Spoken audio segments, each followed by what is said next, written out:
Someday. Someday. If any professional hairstylists are watching this, help me. Hey guys, my name's Allie. I'm a certified life coach, and this is my coaching corner. Welcome back. I'm Allie. It's Friday. Work got canceled tonight, but I still got makeup on, so you know what that means. We're doing a coaching corner. And today I wanted to talk about closure. Closure. This is a word that I've been hearing a lot in my friend circles, in my client calls. A lot of my coaching clients have been coming to me with problems about closure or not getting closure. So I wanted to take a minute and talk about that. So how do we define closure, right? I was thinking about it and I came to the conclusion that the best way to describe it is it's that sense of security or control that we want when we've encountered a situation or event where that control or sense of control has been taken away from us. So an example of that usually comes to mind first is relationships. So one person dumps someone else or stopped texting someone else, or things were going good and then they weren't, but you can't force that person to keep seeing you. So you claim that you didn't get any closure because you weren't able to, maybe they never told you why. Or maybe you got fired from a job when everything seemed like it was going great and you were blindsided. So somehow or another control was taken away from you. And you feel like you don't have closure. Or you feel like you left a relationship on bad terms. And then everyone says, I just wish that I could get closure. I wish I had closure. I wish that they could give me some closure.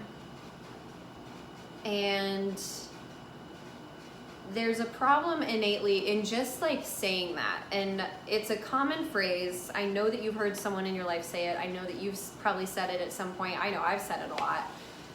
But the problem in just saying that phrase is that it starts to brainwash us repeatedly into this belief that closure is something we cannot create on our own. And it's something that we have to rely on the outside environment to give to us. And I think there's a big problem there, and that's something that we're gonna come back to. But that's just the first thing that I realized when I was thinking about this video, is that we're already part of the problem because we're saying, oh, even getting closure is outside of my control. And I have a secret. And it's gonna make some of you mad because of how easy it is. And here's the secret. You get to decide what closure means to you.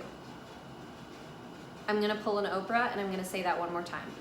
You get to decide what closure means to you. Just listen to my AC unit and think about that for a second.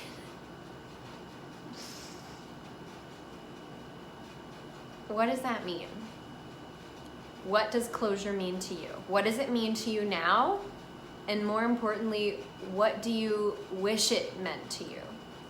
What do you want it to mean to you? Right now, does it mean a sense of control that someone has taken away from you and you can't get back unless they give it back to you? Or does it mean instead of demanding answers and reasons for why that guy stopped texting you, does closure mean being able to give yourself some love and make sure that you're maintaining self-care and reaching out to your support system or your mentor or your therapist or your life coach and figuring out how to reach the next level, meeting your next best self, and reconfiguring your priorities? Instead of worrying about, why did I lose my job? Why didn't I get the job? Why does my boss hate me? Ask yourself if you need to know the reason why in order to move forward.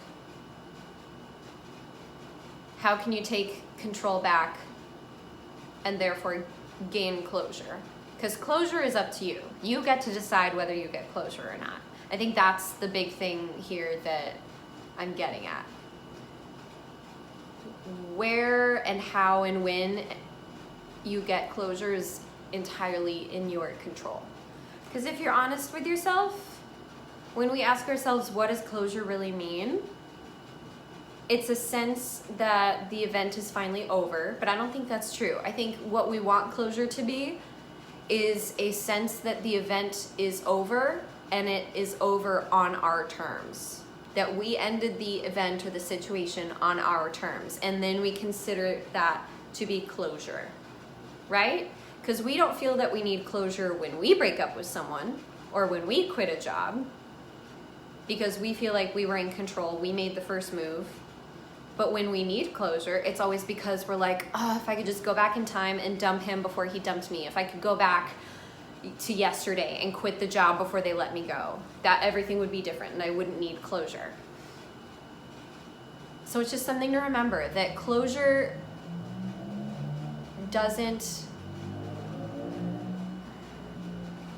will never look like the way that you think it will look or the way you really want it to look.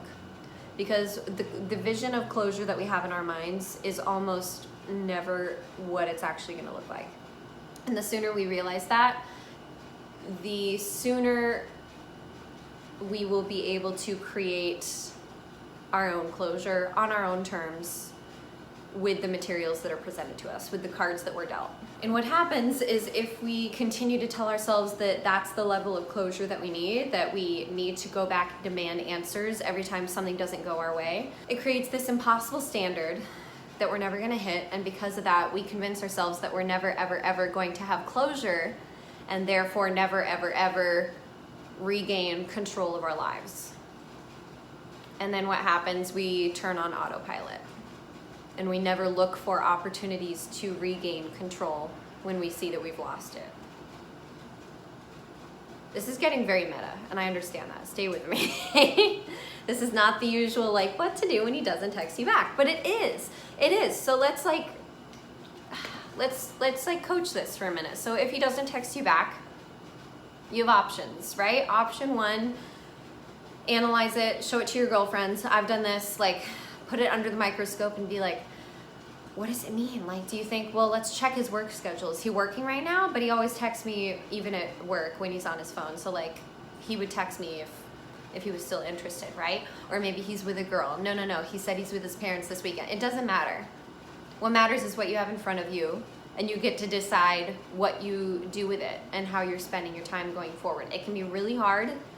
I'm still working on it some days. Some days are way better than others, but I'm getting better at it because now I'm aware, oh, assuming that I will never get back control, that's not serving me. Because already all these people are taking away my control. Every time it happens, I don't want to help them and say, yeah, I don't have control. How can I, so I need to rewire my brain, and we all need to get better at this. We need to rewire our brains and say, how can I use this opportunity to regain control on my own standards and get closure on my own terms? Does that make sense? Closure, and trying to get closure can be a huge bitch, but it just gets worse if you're telling yourself that it's something you need to get from someone else, or it's something that only someone else can gift unto you. Closure is something you create for yourself. It truly is. And it's something that you either believe or you don't, and it's gonna feel real fake if you're not used to believing it, but just power through and really sit with yourself for like 5 or 10 minutes and think about, how can I give myself closure? And Daphne, okay, it's puppy time. Come here, you wanna come up? You wanna come up? Now she doesn't wanna come up, okay.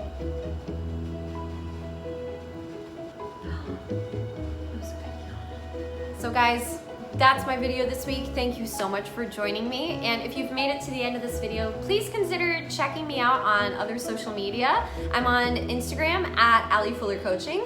You can also check out my website at alifullercoaching.com. And if you or someone you know is interested in getting some free guidance, go ahead and hit up my booking page on my website for a free 45-minute consultation with yours truly. And until next time, I'll see ya.